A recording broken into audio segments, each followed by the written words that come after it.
Hello everyone, this side Dilip Singh. आज अपन लोग बात करेंगे बीकॉम फर्स्ट सेमेस्टर के अंदर जो आपका स्पेसिफिक पेपर है that is a business economics. जो पेपर है, जो कोर पेपर है, इसके अंदर कहां कहां से क्वेश्चंस आ सकते हैं, प्रीवियस ईयर क्वेश्चंस कौन कौन से हैं, अपन हर एक चीज को एनालिसिस करेंगे और देखेंगे। और इसी वीडियो के साथ में आपको इंग्लिश और हिंदी दोनों मीडियम के जो स्टूडेंट्स हैं ये वीडियो उनके लिए एप्लीकेबल है, क्योंकि जो चीज मैंने इंग्लिश में जो क्वेश्चन लिख रखे हैं उनके ट्रांसलेट करके वापस हिंदी में भी उनको बता रखा है। तो वीडियो को पूरा देखना, स्किप मत करना, जिसकी वजह से जो आने वाले टाइम में जो आपके बिजनेस इकोनॉमिक्स के जो पेपर है तो वहां पर आप लोगों को इस यूट्यूब प्लेटफॉर्म से आपको बेनिफिट मिलेगा। चलेगा, बात करते हैं बिजनेस इकोनॉमिक्स फर्स्ट ईयर यानी कि फर्स्ट सेमेस्टर के अंदर कुछ प्रीवियस ईयर के क्वेश्चंस की बात कर लेते हैं 2018 से 24 के बीच में। तो कुछ क्वेश्चंस आपको दिख रहे हैं जो 24 में आए हुए हैं। अब काफी सारे बच्चे बोलेंगे कि सर इनके आंसर कहां पर मिलेंगे, तो उसके लिए आपको क्या करना पड़ेगा, पूरा वीडियो देखना पड़ेगा। वीडियो के एंड में हर एक चीज गिवन है। और भी आपको कुछ डाउट आता है जो हमारा डीएसए क्लास उदयपुर का जो व्हाट्सएप नंबर है उस पर आप हमसे कनेक्ट हो सकते हैं और जो भी आपका डाउट है वो आप स्पेसिफिक डाउट हमसे क्लियर कर सकते हैं विदाउट एनी चार्जेस। ठीक है, तो देखिएगा जैसे 24th में कुछ क्वेश्चंस आए हुए हैं, उन्हीं के ही वापस हिंदी क्वेश्चंस ये आपके सामने है। देन आफ्टर 23 की बात करते हैं, प्रीवियस ईयर क्वेश्चंस आए हुए हैं कि माइक्रो और मैक्रो इकोनॉमिक्स क्या होता है, अपॉर्चुनिटी कॉस्ट क्या होता है, देन आफ्टर मूवमेंट और शिफ्ट में क्या डिफरेंसेस रहते हैं। इस टाइप के क्वेश्चंस आपको इस स्पेसिफिक पेपर के अंदर दिखने को मिलेंगे। देन आफ्टर मोनोपोली मार्केट क्या होता है, उसकी फीचर्स क्या है, उसका कंसेप्ट क्या बोलता है, सर्कुलर फ्लो ऑफ इनकम क्या होता है, जीडीपी, जीएनपी, एनएनपी में क्या डिफरेंस होता है, उनका कंसेप्ट क्या है, उनके फॉर्मूलाज क्या है, कहां पर एप्लीकेबल होते हैं, इस टाइप के बेटा ओवरऑल क्वेश्चंस आते हैं। यही उनके वापस हिंदी क्वेश्चंस जो आपको स्क्रीन पर दिख रहे हैं। देन बात करते हैं 22 की। 2022 के अंदर कुछ क्वेश्चंस पूछे हुए हैं जो आपको स्क्रीन पर दिख रहे हैं। 21 की बात कर लेते सर।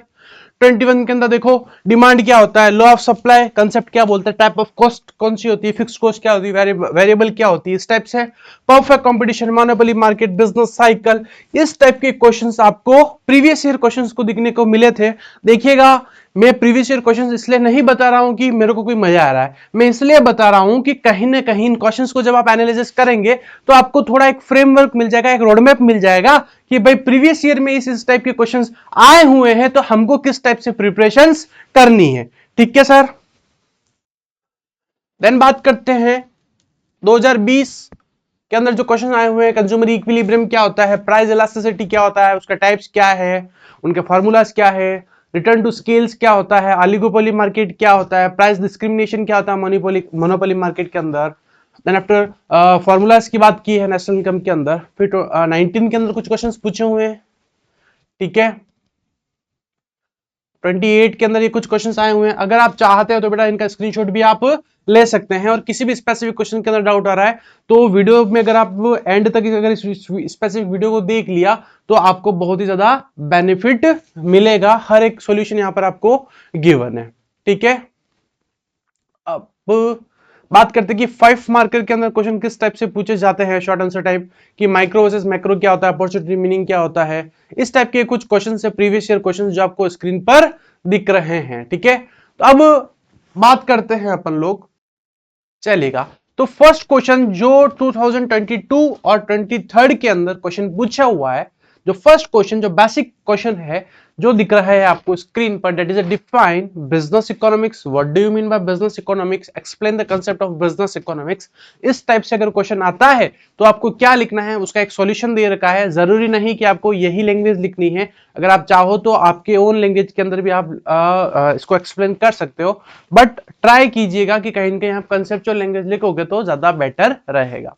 तो business economics is a branch of economics that applies economic concept and principle to business decision making.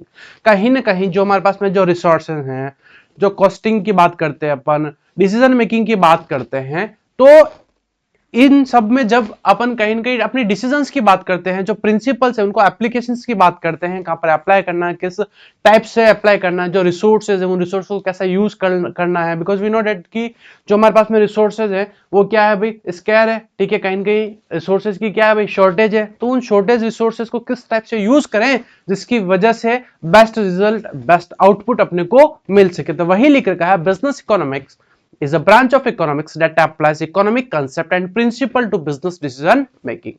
It helps a business firm in choosing the best possible way to use its resources, reduce cost, increase profit, and take correct decisions about the production, pricing, investment, and sales.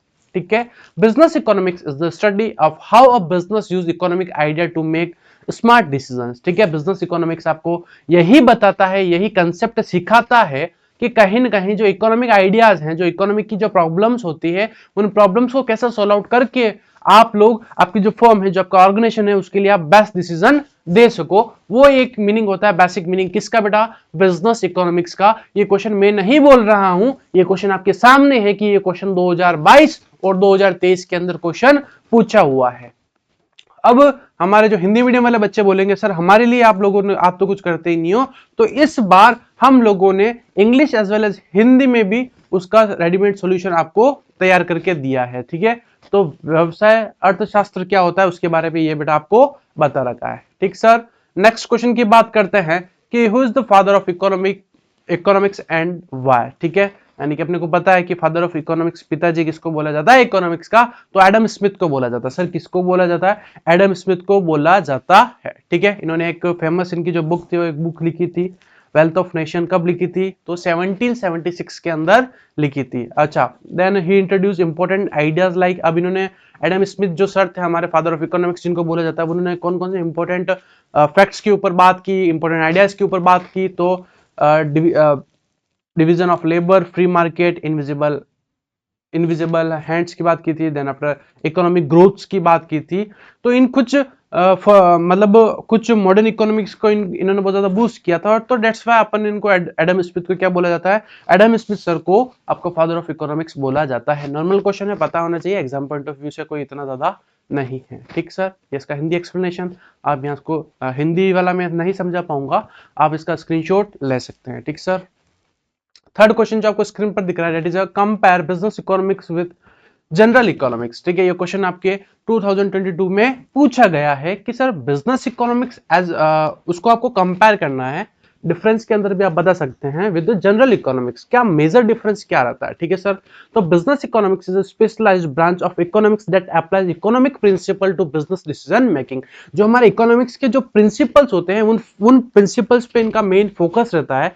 But other hand की बात करते हैं, यानी कि अगर हम बात करूं, मैं जनरल इकोनॉमिक्स का कंसेप्ट क्या बोलता है, ये कहीं ना कहीं इंडिविजुअल्स की बात करता है, फर्म्स की बात करता है, नेशंस की बात करता है. जो ओवरऑल जो हमारे रिसोर्सेज है, जो लिमिटेड रिसोर्सेज है, वो लिमिटेड रिसोर्सेज को किस टाइप से यूज करना है, ठीक है, एलोकेट करना है, जिसकी वजह से सबको बेनिफिट मिल सके, वो बात करता है जनरल इकोनॉमिक्स. तो लेकिन हमारा जो बिजनेस इकोनॉमिक्स है, जो कहीं कहीं इकोनॉमिक के जो प्रिंसिपल्स है उनके ऊपर उनका मेन फोकस रहता है, मेन टारगेट रहता है. लेकिन जब मैं बात करता हूं किसकी, सर जब मैं जनरल इकोनॉमिक्स की बात करता हूं, तो जनरल इकोनॉमिक्स का जो पूरा इसके अंदर अपन स्टडी करते हैं, हर चीज एनालिसिस करते हैं, पढ़ते हैं, समझते हैं, तो यहाँ पर इंडिविजुअल फर्म नेशन सबकी बात की जाती है. ठीक है, आई होप कि जो मैं आपको कहना चाह रहा हूं वो आप उसी वे के अंदर उस चीज को आप समझ रहे होंगे. अगर आप चाहते हो उसका इन डिटेल पढ़ना, तो इन डिटेल भी यहाँ पर सोल्यूशन आपको रेडीमेड सोल्यूशन दे रखा है. ठीक है सर, क्या अपन आगे बढ़ सकते हैं क्या बेटा, उसी क्वेश्चन का वापस हिंदी में आपको एक्सप्लेनेशन दे रखा है sir.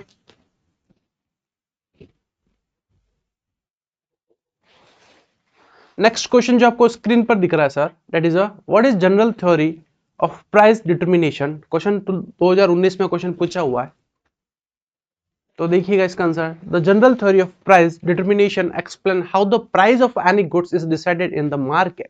General theory of price determination बताता है कि कहीं न कहीं जो स्पेसिफिक आपकी कमोडिटी है, जो स्पेसिफिक आपका गुड है, उसका मार्केट के अंदर उसकी जो प्राइस डिसाइड होती है वो किस बेस पर होती है, किन किन फैक्टर्स को, किन किन कह सकते हैं कि पॉइंट्स को कह सकते हैं कि एनालिसिस करके अपन प्राइस फाइंड आउट करते हैं. तो पढ़ते हैं. According to this theory the price of a product is determined by the interaction of demand and supply concept. ठीक है, कहीं ना कहीं अपन डिमांड को देखते हैं, डिमांड को एनालिसिस करते हैं पूरी तरीके से, आफ्टर सप्लाई के कंसेप्ट को एनालिसिस करते हैं.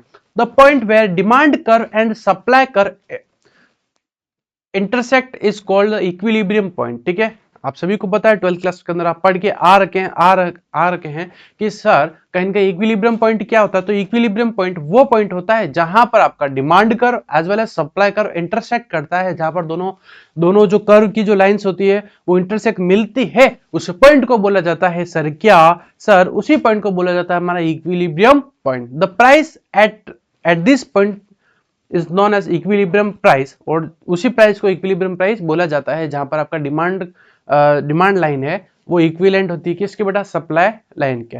And the quantity is called the equilibrium quantity. ठीक है, इक्विलिब्रियम प्राइस और इक्विलिब्रियम क्वांटिटी के बारे में बता रखा है आपको यहाँ पर। ठीक है sir, at equilibrium price buyer are satisfied because they get the quantity that want, और seller are satisfied because they sell the quantity they want। ठीक है, इक्विलिब्रियम प्राइस क्या आपको शो करती है कि ये बताती है कि कहीं ना कहीं बायर भी वहां पर सेटिस्फाइड होता है कि जितनी क्वांटिटी उनको चाहिए होती है, परचेस करनी होती है, वो उस पॉइंट पर सेटिस्फाइड होता है, और साइमल्टेनियसली कहीं कहीं जो सेलर होते हैं आपके, जो बेचने वाले होते हैं, वो भी सेटिस्फाइड होते हैं कि जितनी क्वांटिटी उनको सेल आउट करनी होती है उस पॉइंट पर वो भी लोग क्या होते हैं बेटा, सेटिस्फाइड होते हैं। Thus the general theory says price is determined by the forces of demand and supply in the competitive market. तो यहां से अब अपन लोग कह सकते हैं कि कहीं ना कहीं जो प्राइस डिसाइड होती है मार्केट के अंदर किसी स्पेसिफिक गुड्स की, वो किसकी वजह से होती है, दो कंसेप्ट को देखा जाता है, वहां पर डिमांड कंसेप्ट को देखा जाता है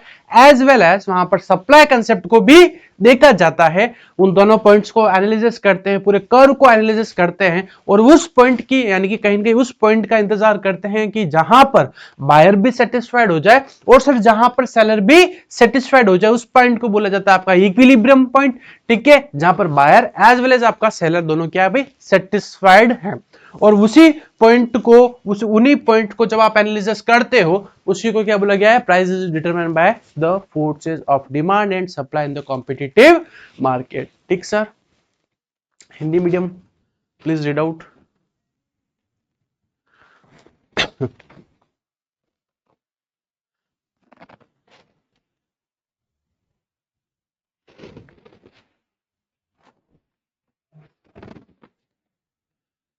फिर demand and supply curve diagram, price determination किस टाइप से होता है, तो सीधी सी बात है, ये हमारा सप्लाई कर्व, ठीक है, और ये हमारा कौन सा कर्व है भाई, जहां पर इक्विलिब्रियम पॉइंट यानी कि डिमांड लाइन, और ये सॉरी ये डिमांड लाइन, ये सप्लाई लाइन, जहां पर जिस पॉइंट पर इंटरसेक्ट करते उस पॉइंट को क्या बोला गया बेटा, इक्विलिब्रियम पॉइंट बोला गया है। ठीक है, इफ यू वांट कि जो पीपीटी यहाँ पर चल रही है, जो पीडीएफ यहाँ पर चल रहा है, अगर आप उसको परचेज करना चाहते हैं तो ये हमारा व्हाट्सएप नंबर है 9462205541, इस पे आप हमसे कनेक्ट कर सकते हैं और इस जो पीडीएफ है उसको आप ले सकते हैं। और जो आपका डाउट है वो बिल्कुल फ्री ऑफ कॉस्ट रहेगा, कुछ भी अगर आप डाउट है स्पेसिफिक सब्जेक्ट के रिगार्डिंग तो हमसे फ्री ऑफ कॉस्ट पूछ सकते हैं, उसका कोई भी किसी भी बच्चे से उसका कोई भी पैसा नहीं लिया जाएगा। अगर आपको कोई पीडीएफ चाहिए तो उसके लिए आप हमसे कनेक्ट कर सकते हैं बेटा। ठीक है सर,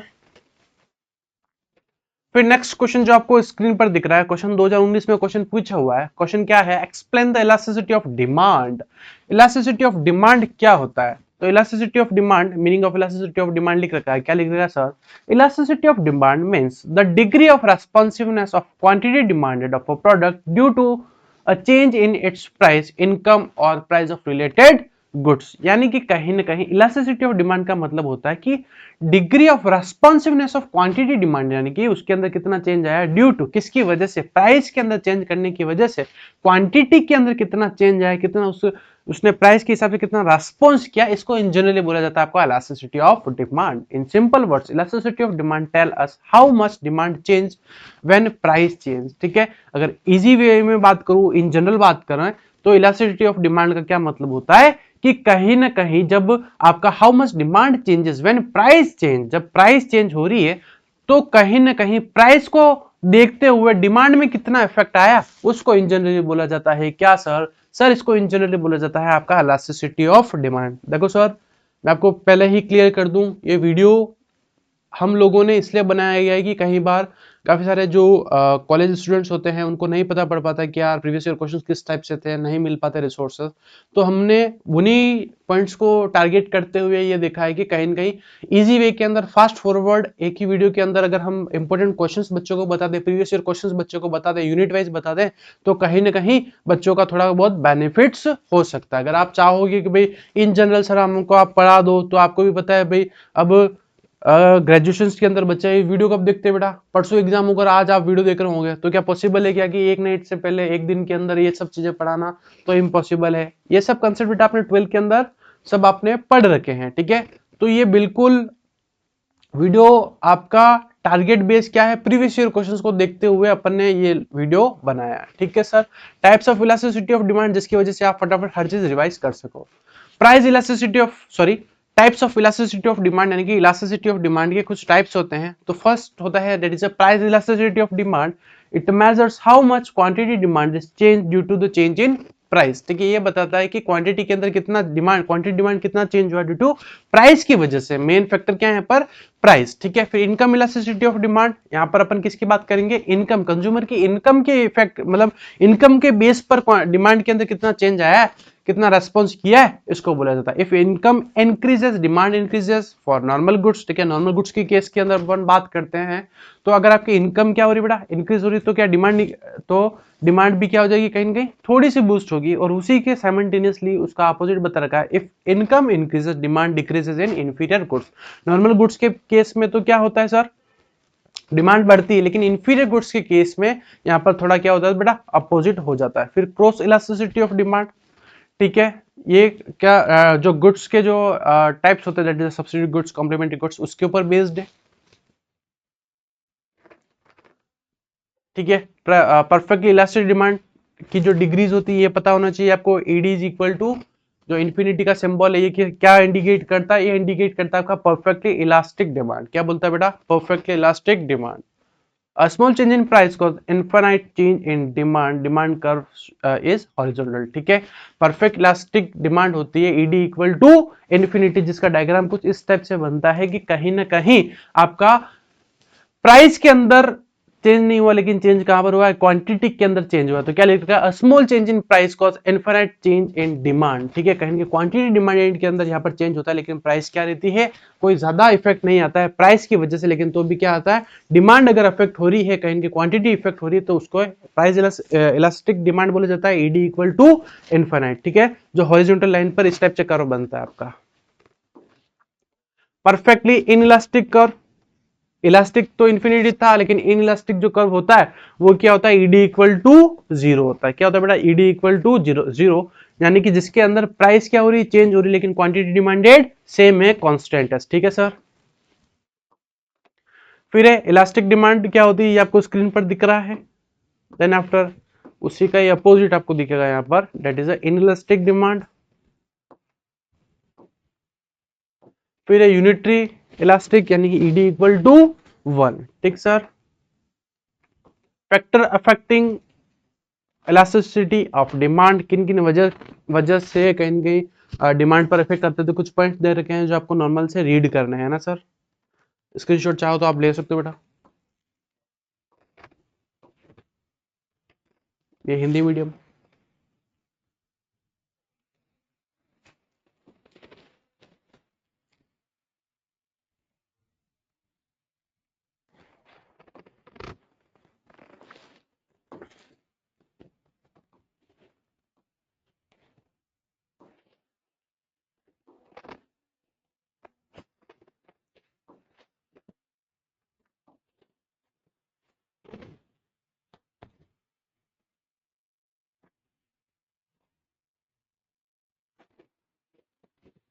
नेक्स्ट क्वेश्चन जो स्क्रीन पर दिख रहा है, define the elasticity of demand. ये क्वेश्चन भी 2019 में पूछा गया है, तो आपको पता होना चाहिए कि आर क्लासिसिटी ऑफ डिमांड क्या होती है। आर क्लासिसिटी यानी कि जहां पर ये एक पॉइंट की बजाय यहाँ पर ये जब दो पॉइंट की जब बात करता है, उस पॉइंट को क्या बोला जाता है बेटा, आपका आर इलास्टिसिटी ऑफ डिमांड। ये क्वेश्चन 2019 के अंदर पूछा गया है ना सर।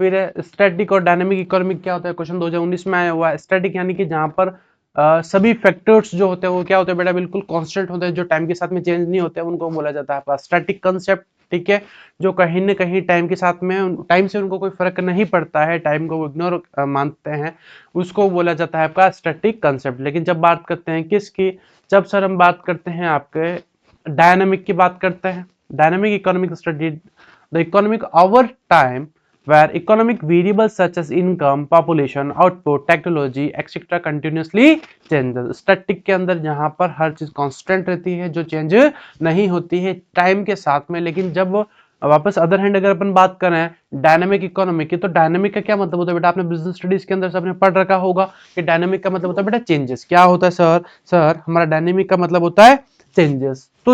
तो चेंज, आपने अपने को पता है कि डायनेमिक का क्या मतलब होता है बेटा, चेंजेस। तो वही बता रखा है कि यानी कि यहाँ पर आप पॉपुलेशन की बात करते हैं, क्या पॉपुलेशन बेटा क्या कांस्टेंट होती है क्या, नहीं सर। देन आफ्टर टेक्नोलॉजी, आपको पता है टेक्नोलॉजी क्या होती है बेटा, चेंज होती रहती है।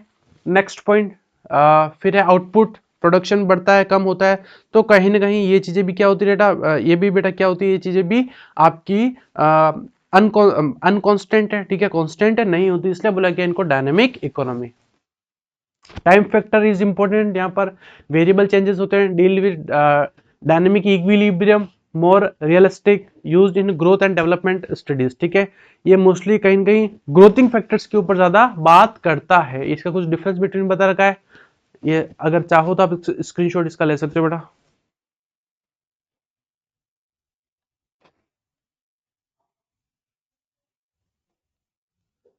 चाहो तो इसका स्क्रीनशॉट ले सकते हो बेटा।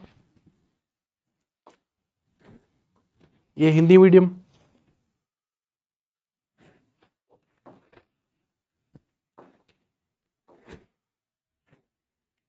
देन आफ्टर नेक्स्ट क्वेश्चन जो आपको स्क्रीन पर दिख रहा है, that is a write any 4 uses of economics. ठीक है, आपको 4 यूजेस बनाने बताने हैं बेटा, किसके, आपके मेरे या इकोनॉमिक्स के। तो ये बताने हैं आपको, इकोनॉमिक्स के 4 यूजेस बताने हैं। तो ये मेरे हिसाब से मेरे को यहाँ पर एक्सप्लेन करने की रिक्वायरमेंट नहीं होगी, क्योंकि आप अपने अपने बेस पर आप 4 कोई भी यूजेस बता सकते हैं। नॉर्मल मैं पॉइंट रीड कर लेता हूँ, help in proper use of resources, help in decision making, help in understanding economic problems, then after help in economics planning and development के अंदर भी यूज होता है। ये हिंदी मीडियम स्टूडेंट्स के लिए बेटा। देन आफ्टर नेक्स्ट क्वेश्चन जो आपको स्क्रीन पर दिख रहा है, what is the scope of macro economics. आपको पता है कि एक कंसेप्ट होता है माइक्रो इकोनॉमिक्स और एक होता है आपका मैक्रो इकोनॉमिक्स। तो ये क्वेश्चन माइक्रो आई से याद रखना है बेटा आपको, यहाँ पर इंडिविजुअल लेवल की जब बात करता है तब तब बोला जाता है अपन माइक्रो इकोनॉमिक्स की जब हम बात करते हैं। ठीक है सर, तो ये question sir previous year question 2027 में 2017 के अंदर ये क्वेश्चन पूछा गया है कि माइक्रो इकोनॉमिक्स का क्या स्कोप है, माइक्रो इकोनॉमिक्स क्या होता है, किसके ऊपर बात करता है, ये चीज अपने को पता होना चाहिए। Micro economics studies the behavior of individual unit in an economy. This unit can be consumers, producers, firm and industries. It focus on a small part of the economic, not the whole economy। बेटा ध्यान रखना, जब भी बात करते हैं किसकी sir, जब भी हम बात करते हैं माइक्रो इकोनॉमिक्स, माइक्रो इकोनॉमिक्स की जब अपन स्पेलिंग को जब रीड करते हैं तो MICRO, तो आई से याद रखना बेटा इंडिविजुअल लेवल की जब बात करेंगे तब हम बात करेंगे माइक्रो इकोनॉमिक्स की। और सर जब हम बात करेंगे मैक्रो इकोनॉमिक्स की MACRO, तो ए से याद रखना जब हम एग्रीगेट लेवल की बात करते हैं, जब हम टोटल टोटल की बात करते हैं, ओवरऑल की बात करते हैं, तब हम बात करेंगे किसकी सर, जब हम बात करेंगे मैक्रो इकोनॉमिक्स की। आई होप कि जो मैं आपको कहना चाह रहा हूं उसी वे के अंदर आप जिस चीज को समझ रहे होंगे। तो micro economics study the behaviour of individual units in an economy. This unit can be consumers, producers, firm, industries. It focus on small part of the economy, not the whole economy. इसके अंदर किस किस की बात की जाती है बेटा, आपके कंज्यूमर्स की, प्रोड्यूसर्स की, price determination, demand supply analysis, market structure, factor pricing, economic efficiencies, welfares की बात की जाती है। ये हिंदी मीडियम।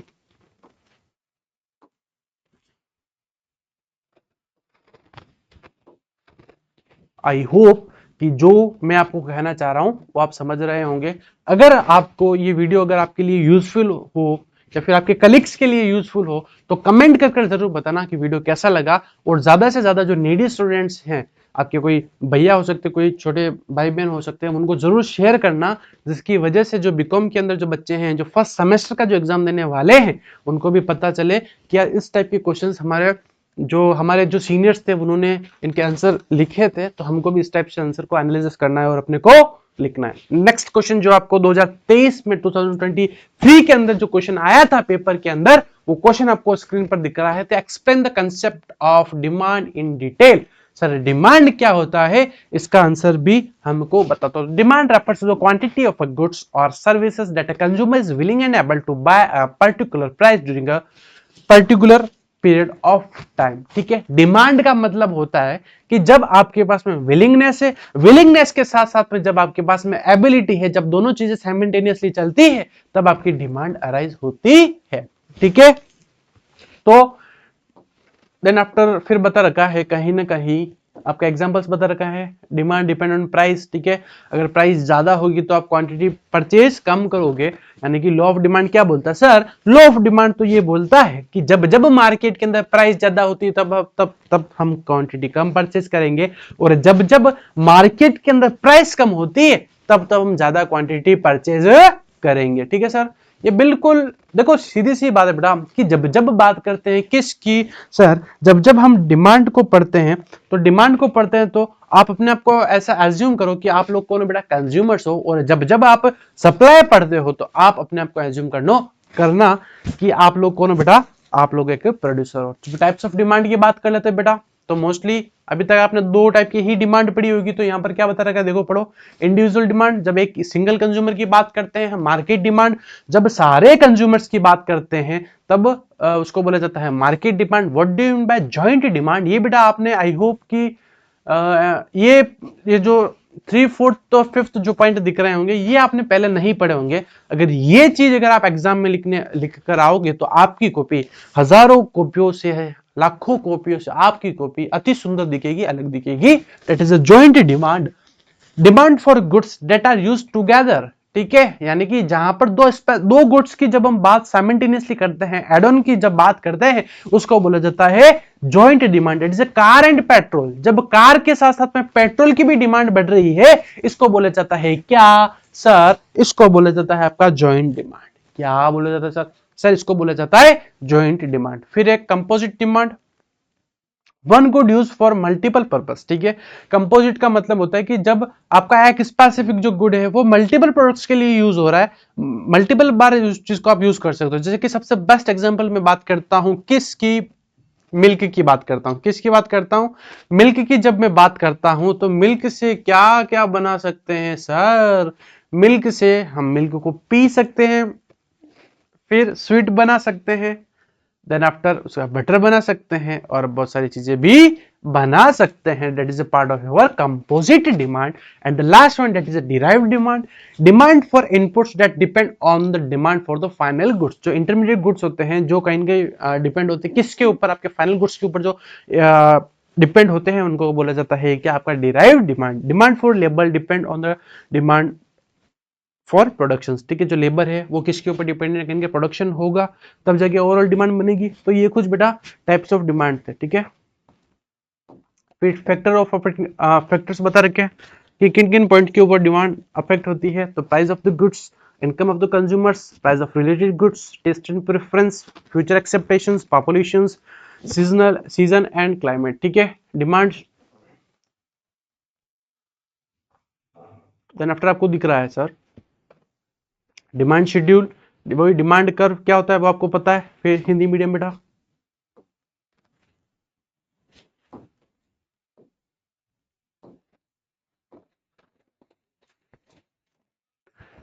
हिंदी मीडियम जितने भी स्टूडेंट्स है बेटा आप स्क्रीनशॉट ले सकते हो, और आप चाहो तो जो डीएसए क्लास उदयपुर का जो व्हाट्सएप नंबर हो दैट इज 946222055541, उस पर आप हमसे कनेक्ट कर सकते हैं। और जो ये पीपीटी जो पीडीएफ है आपको स्क्रीन पर जो दिख रहा है, ये पीपीटी या फिर पीडीएफ आप डाउनलोड भी कर सकते हैं। कैसे क्या करना है, आप हमसे कनेक्ट होंगे तब आपको पता चल जाएगा। और feel free to ask your doubt, कोई किसी भी टाइप का आपका डाउट हो तो आप हमसे बिल्कुल फ्री ऑफ कॉस्ट पूछ सकते हो, बिल्कुल भी 1 रुपये भी आपसे नहीं लिया जाएगा। ठीक है सर, ये जरूरी नहीं कि एमएलएसयू यूनिवर्सिटी के लिए ही है। अगर आप लोग कहीं ना कहीं डिफरेंट डिफरेंट यूनिवर्सिटीज के अंदर हैं, अगर आपका बिजनेस इकोनॉमिक्स का अगर पेपर है, यही कोड है, तो आप जो अलग अलग जो जेएनयू यूनिवर्सिटी है, ठीक है, देन आफ्टर बांसवाड़ा की जो यूनिवर्सिटी है, जो भी अलग अलग यूनिवर्सिटीज है, उसके लिए भी आप ये वीडियो आपके लिए रहेगा, इजीली आप इससे पढ़ सकते हो। नेक्स्ट क्वेश्चन जो आपको स्क्रीन पर दिख रहा है, difference between economics and business economics के अंदर क्या डिफरेंस होता है। तो economics is a broad social science that study how a society have limited resources to satisfy human wants, and when we talk about the business economics is a branch of economics that applies the economic principle to solve the business problems and help a manager making, this is a normal question है, ये आपको normal read करना है ना sir,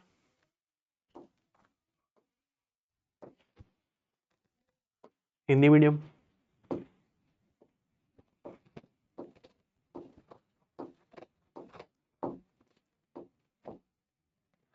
तो यहाँ पर sir आपकी पूरी जो फर्स्ट यूनिट थी बेटा, कौन सी, यहाँ पर लास्ट में आपकी फर्स्ट, यहाँ तक आपकी फर्स्ट यूनिट कंप्लीट हो रही है। अगर फर्स्ट यूनिट के रिगार्डिंग आपको कुछ भी डाउट हो तो सर जो हमारा व्हाट्सएप नंबर है, क्या है सर, व्हाट्सएप नंबर क्या है सर, 9462205541, इस पे आप हमसे कनेक्ट कर सकते हैं और जो भी आपका डाउट हो वो आप हमसे डाउट आपका क्लियर कर सकते हैं।